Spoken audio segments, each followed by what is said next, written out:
Okay, welcome to our listeners. This is the 20-Minute Clinic, a podcast for primary care colleagues across North Cumbria and beyond. Thanks so much for coming along for our latest episode, and I am really genuinely grateful for my guest giving her time up. So we've got Sarah Sewell in. I'll leave her to do her fabulous introduction, a fantastic colleague and partner with us at Carlisle Healthcare, who's done wonders to support us in the partnership, but more so, she's had a fascinating journey. I've got her with us. Alongside Paul. Here from comms support here, just doing the wires, keeping him on track. Always welcome. You know how he likes to go on a tangent. We like to keep him back. Always welcome. Sarah, thanks so much for your time. Really grateful for you to come along. Where do I start? You tell me. So obviously I'm Sarah. I'm one of the ACPs in Carlisle Healthcare, but my journey didn't start in primary care. So I started my nurse in 2006, so just about this century. Surely it can't be that long ago. Oh my. So I did the old style nursing as it was in the thing. I did my diploma in nursing and then got a job in coronary care when I first qualified in Carlisle, born and bred in Carlisle, so I've never ventured past the city walls.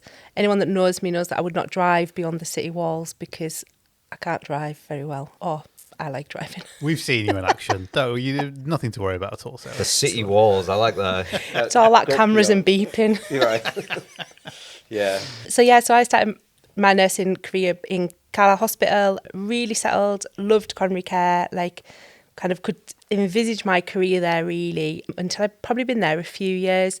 And I realised that actually, as much as I loved it, I wanted something a little bit more from my career. So ACPs were not really around at that time, but things like prescribing were coming in and other kind of extended skills. And there was a real shift from that kind of doctor work into upskilling nurses. So when the PCI unit opened in Carlisle, so initially when I first started there, we didn't have a PCI unit. There was a lot of ambulances to the Newcastle, which is not great for my travel sickness. So did some of my extended skills, so looking after balloon pumps, stuff like that, which is really different nursing from what a lot of people did.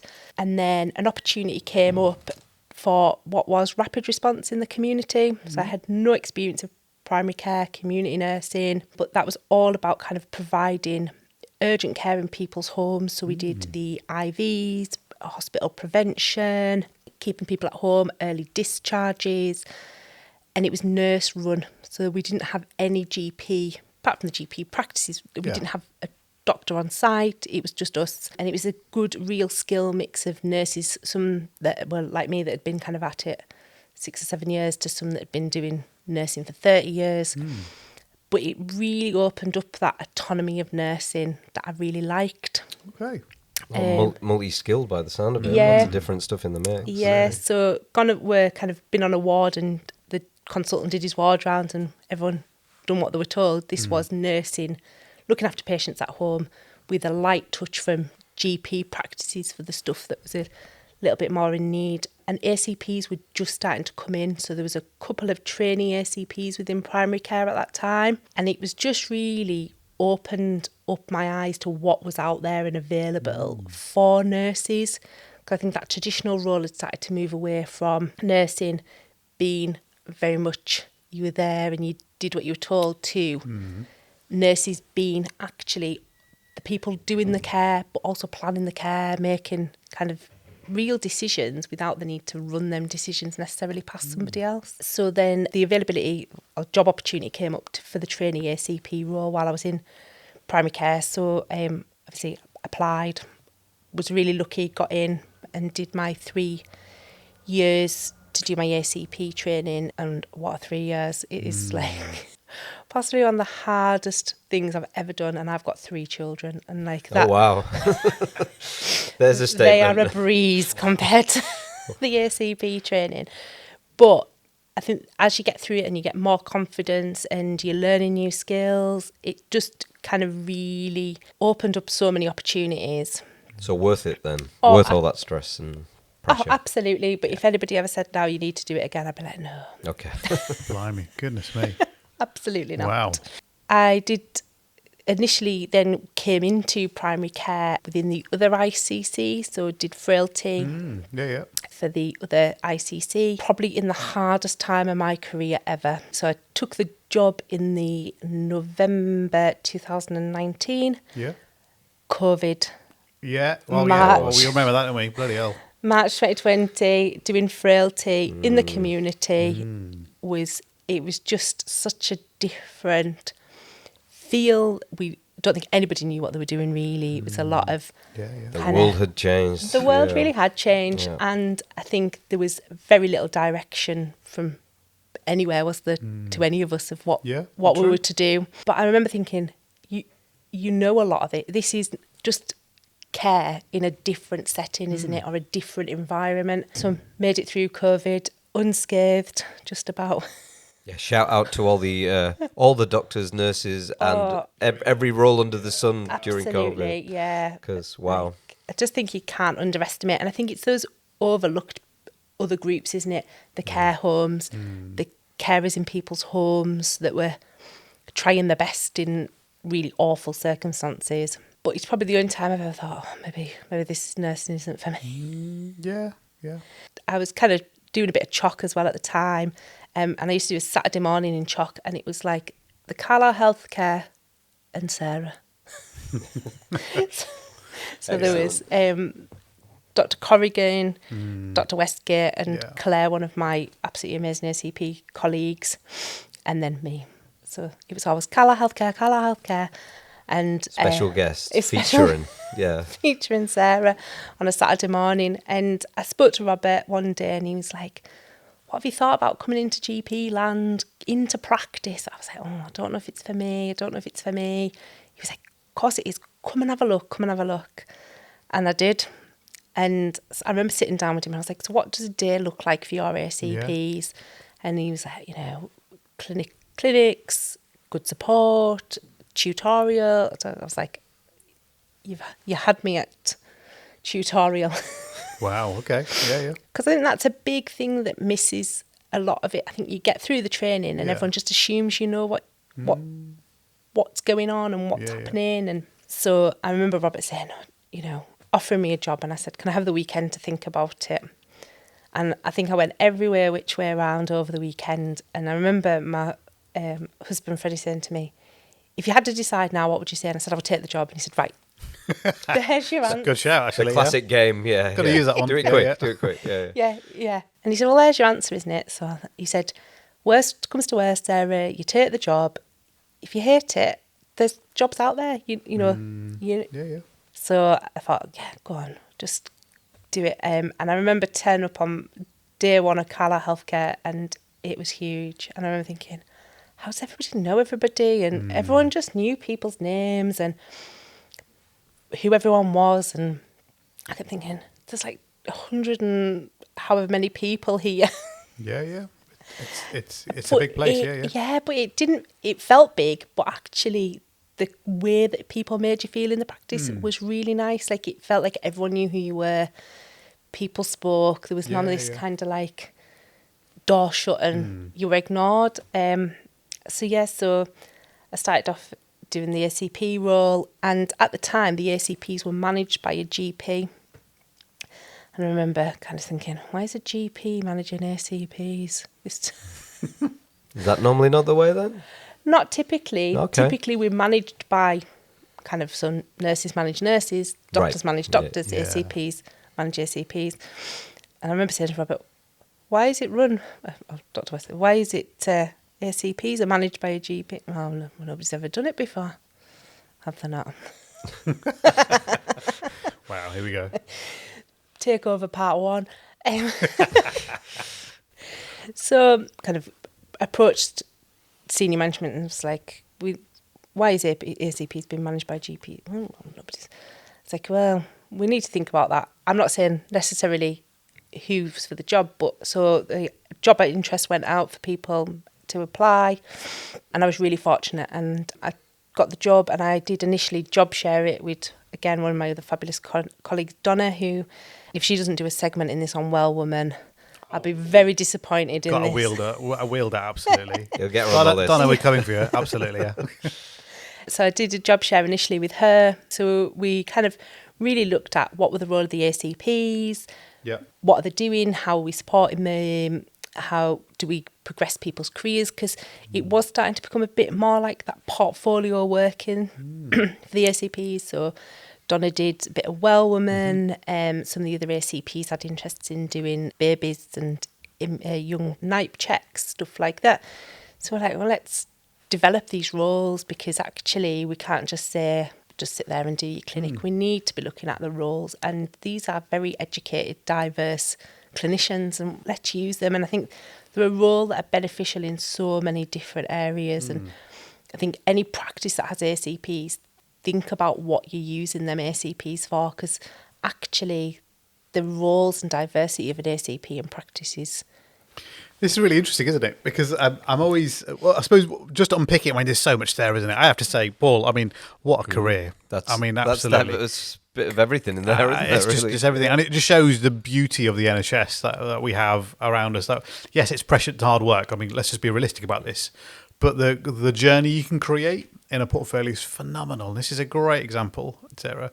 I suppose I'm hoping we've got nursing colleagues listening in as well. What would you say to them about if there's even an inkling of, I'd love to do what Sarah's done and be part of that journey? So I think if you've got an interest in it, approach the ACP in your practice or an ACP in another practice. Go and spend time with them, because I think until you see what that job looks like, it's hard to know if it would be a job for you. But, most primary care GP practices, we've all looking at developing our workforce and kind of how we best support roles. It's always hard, isn't it? Funding always comes into it, everything else. But go and spend a bit of time with your local ACP. Yeah, okay. Something as simple as that, yeah? Yeah, because I think until you see it, I think, again, it's like practice nursing. I don't think nurses that work in other areas understand what practice nurses is.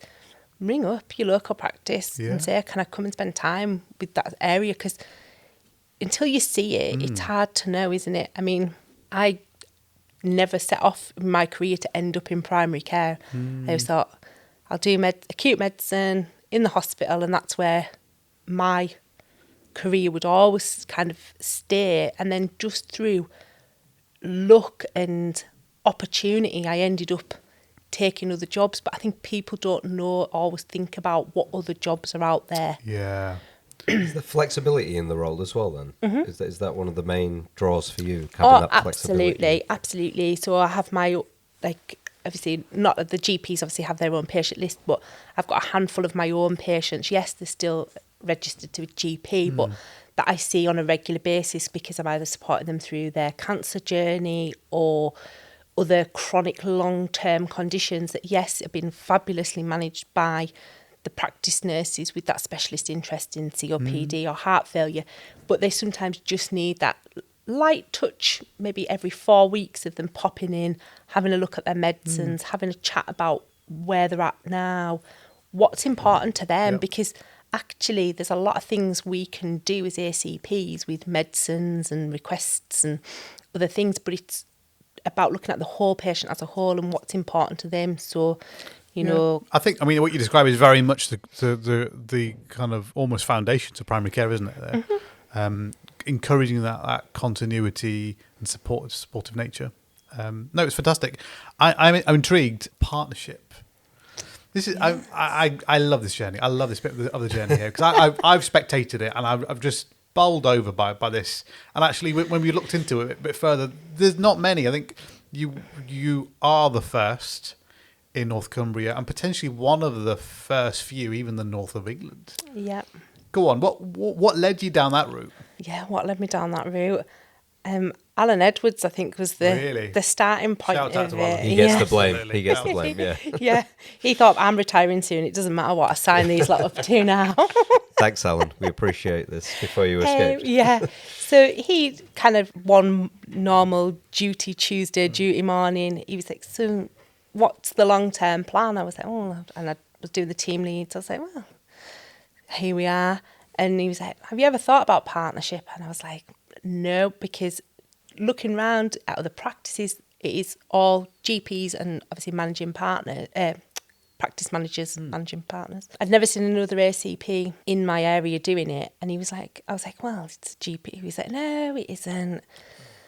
Anyone can do it. Or, it's not just for GPs. I was like, he said, come to a partners meeting and see what it's all about. And I remember rocking up to that first partners meeting thinking, how did I end up myself here? Excellent. I love it. But you were there. Yeah. But I was there. But what got you there then? What was it? The intrigue? Probably the intrigue, and also a little bit probably of, I don't want to say power, that sounds awful, but thinking there's a lot of doctors making a lot of decisions about a lot of things here. And actually, I think they need a bit of that diversity in that partnership. Because I think it's really easy to go, oh, that's really easy. We'll just get practice nurses to do this, or healthcares to do that, or salaried doctors, GPs to do that. And actually, sometimes it's about thinking outside of that and going, hang on, but how does that impact into our patients, our workforce? And I think nurses have a very different slant on things to other professions. It's fascinating, isn't it? Because actually what you say is something that we don't talk about, but you're right, that general practice over the last 5 years has changed a lot. Yeah, even within my short career, that I've seen it radically change. And you could argue the leadership of these practices, should they be also challenged to adapt to that change within that? And yeah, I have to say from experience, seeing you, dare I say, see you in action at partners meetings, I think there's a real respect that what you bring is very much along the lines of a different view and different angle beyond what maybe GPs or doctors may well have, despite having a managing partner, a practice manager present. It's fascinating to see that element and absolutely celebrated. And I think it is thinking about those different roles, isn't it? Practices traditionally, even 10 years ago, were GPs, small handful of nurses, possibly an ACP in training, and then your amazing admin team.